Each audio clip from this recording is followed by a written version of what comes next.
Nous allons réaliser un croustillant au chocolat et pour cela nous avons besoin de 35 g de beurre, 35 g de cassonade, 80 g d'amandes effilées, 8 g de cacao poudre non sucré et 5 g de farine.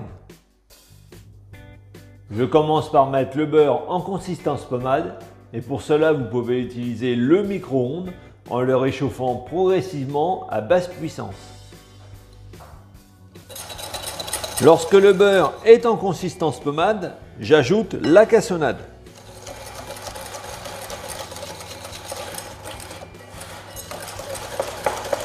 Par-dessus, je tamise le cacao poudre non sucré et la farine. Enfin, j'ajoute les amandes effilées. Je mélange à la spatule.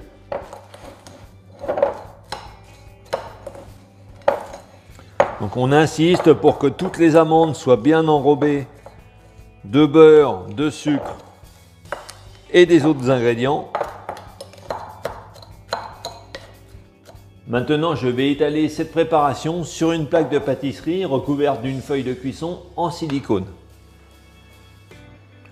Le but étant de réaliser une semelle pour la bûche de 30 cm de longueur sur 9 cm de largeur. Donc vous pouvez légèrement vous humidifier les mains si vous le souhaitez pour étaler le croustillant, c'est plus pratique. Vous pouvez contrôler les dimensions avec une règle et on essaye d'avoir quelque chose le plus rectangulaire possible.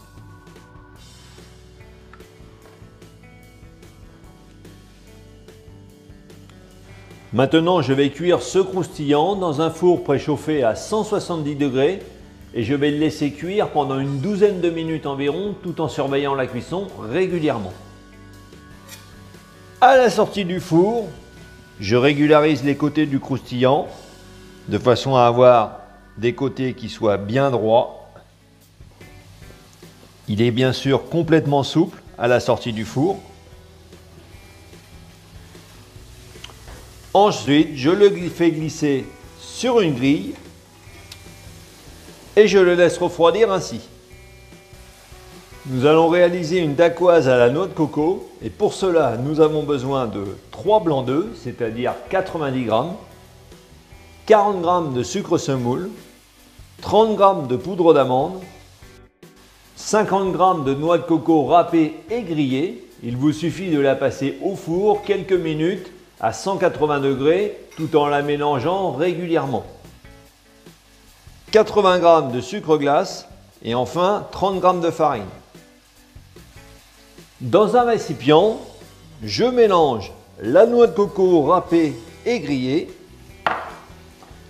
la poudre d'amande et par-dessus je tamise le sucre glace et la farine. Je mélange ces éléments secs entre eux, comme ceci, puis nous allons poursuivre en montant les blancs.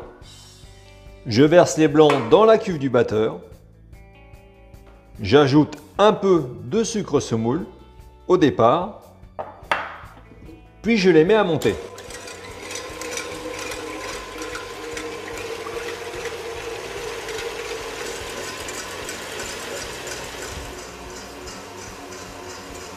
Lorsque les blancs sont aux 3/4 montés, j'ajoute le restant de sucre semoule progressivement pour les meringuer.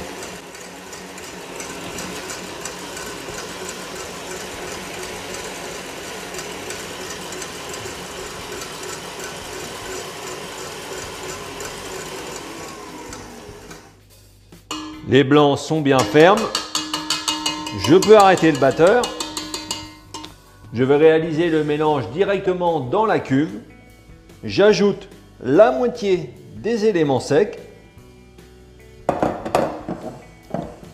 Je mélange tout en tournant la cuve avec un geste qui part du fond et qui remonte en surface. J'ajoute le restant.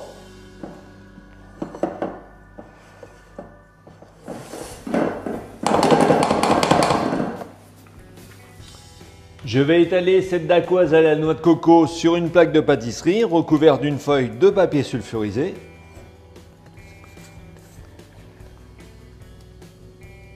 Je me sers d'une palette coudée de préférence.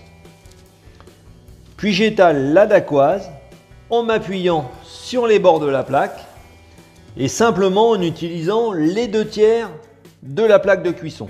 Donc ça, c'est lié à la quantité que nous avons réalisée et dont nous avons besoin.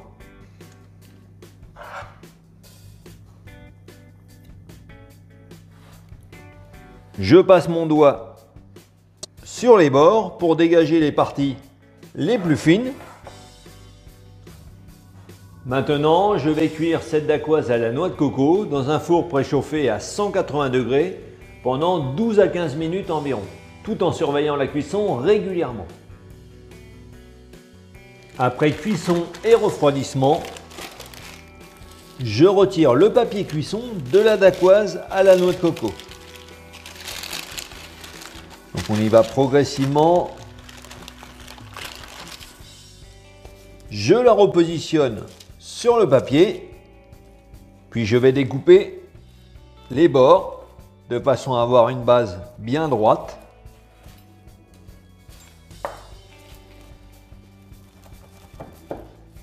Puis je découpe 3 bandes de 5,5 cm de largeur.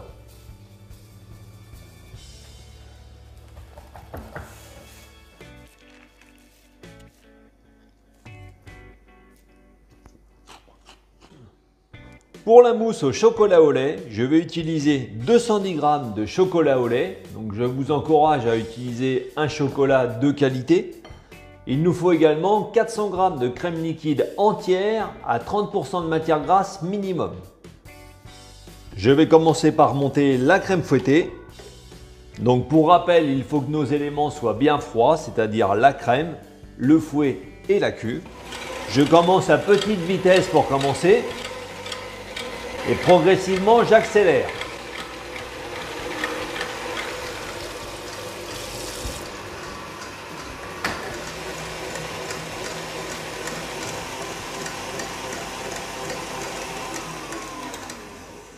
Lorsque la crème est bien montée, qu'elle est bien ferme, j'arrête le batteur et je débarrasse la crème dans un récipient.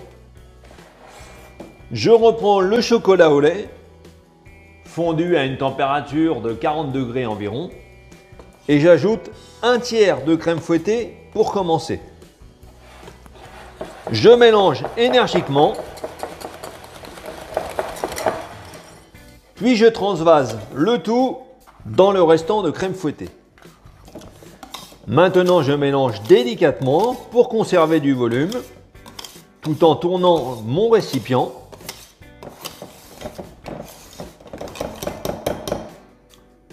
Je reprends les bandes de dacquoise à la noix de coco et je positionne la première. Je vais utiliser une poche munie d'une douille unie de taille moyenne que je garnis de mousse au chocolat au lait. Je vais dresser la mousse comme ceci. On fait en sorte d'être régulier.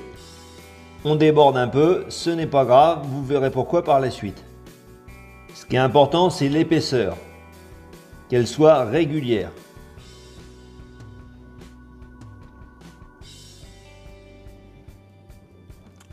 Je reprends une deuxième bande de dacquoise que je positionne sur le dessus, sans appuyer, et je recommence la même opération.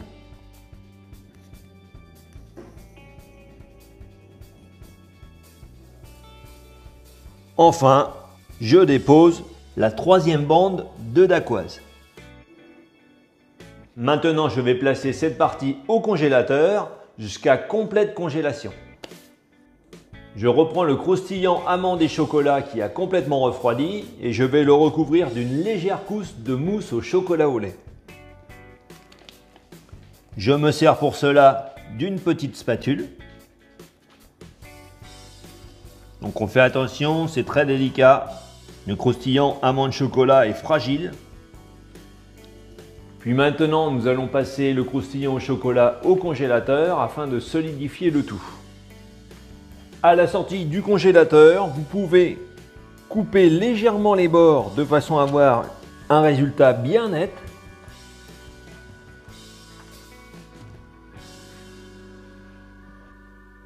Pour la chantilly au miel, je vais utiliser 300 g de crème liquide à 35% de matière grasse, 150 g de mascarpone et 60 g de miel liquide. Dans la cuve du batteur que j'ai pris soin de mettre au réfrigérateur de façon à ce qu'elle soit bien froide, je verse la crème liquide également bien froide et j'ajoute le mascarpone. J'installe la cuve sur le batteur avec le fouet et je commence à monter le tout doucement au début pour éviter les éclaboussures. Puis au fur et à mesure, j'accélère.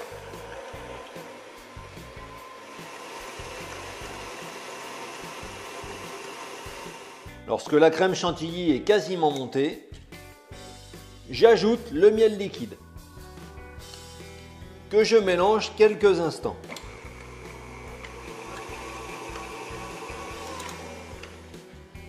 Après congélation, je ressors le montage à base de dacquoise coco et de mousse chocolat au lait. Je coupe une extrémité à l'aide d'un grand couteau, puis je vais tailler ce montage aux mêmes dimensions que la semelle en croustillant chocolat. Maintenant, avec la chantilly au miel, je vais le masquer entièrement. Sur le dessus, sur les côtés également. Donc je me sers d'une petite palette. Puis ensuite, je retire l'excédent.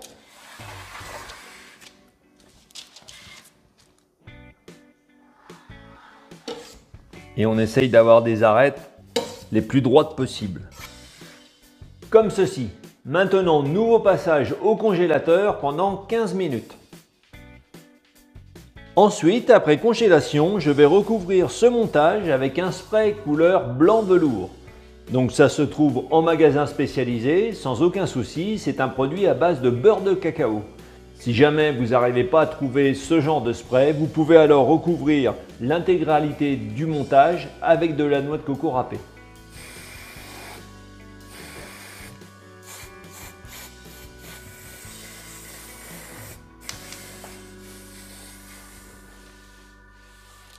Je reprends la semelle de croustillant chocolat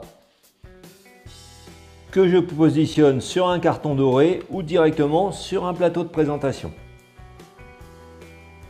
Maintenant, par-dessus, je vais déposer notre assemblage recouvert d'un velours blanc.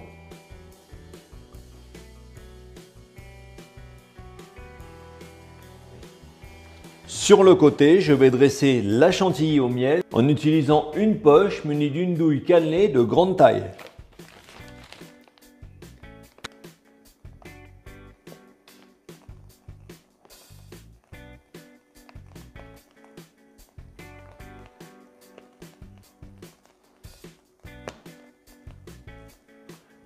Pour la décoration, nous allons réaliser un ruban en chocolat au lait. Pour la mise au point du chocolat, il vous suffit de regarder l'une de mes deux vidéos sur le travail du chocolat. L'une utilise la mise au point classique et l'autre utilise du beurre de cacao My Crio.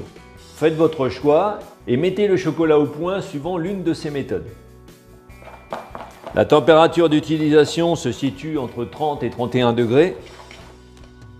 Pour réaliser ces rubans, j'ai découpé des bandes de rhodoïdes de 18 cm de longueur sur 2,5 cm de largeur. J'en ai découpé 5. Puis j'ai également découpé deux autres bandes de même dimension, mais dont les pointes sont découpées en V, comme vous pouvez le voir. Je recouvre donc chaque bande de rhodoïdes d'une couche de chocolat au lait.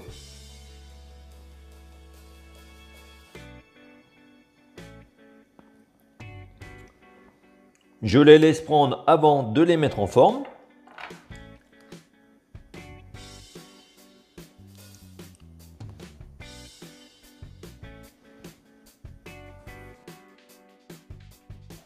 Puis lorsque le chocolat commence à prendre, Je courbe les 5 avec des bords droits. Et je fais une légère pression au bout pour les souder. Je les dépose sur un plateau.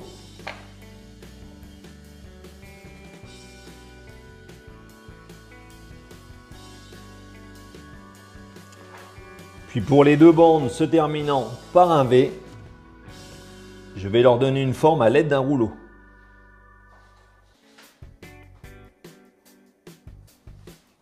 Comme ceci. Je peux positionner un couteau sur le bout simplement pour maintenir les rubans. Dans un premier temps, je les laisse durcir à température ambiante. Puis nous terminerons au réfrigérateur pour consolider l'ensemble. Je vais terminer la décoration en saupoudrant légèrement la partie dressée à la poche de cacao poudre. Puis je vais positionner le ruban chocolat. Je retire délicatement la partie rhodoïde.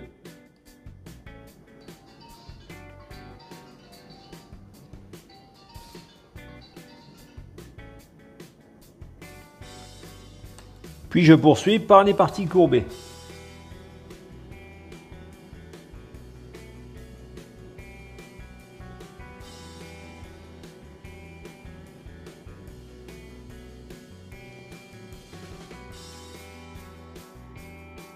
Et voilà, la bûche chocolat au lait, noix de coco et miel est terminée. Elle est prévue pour environ 8 à 10 personnes.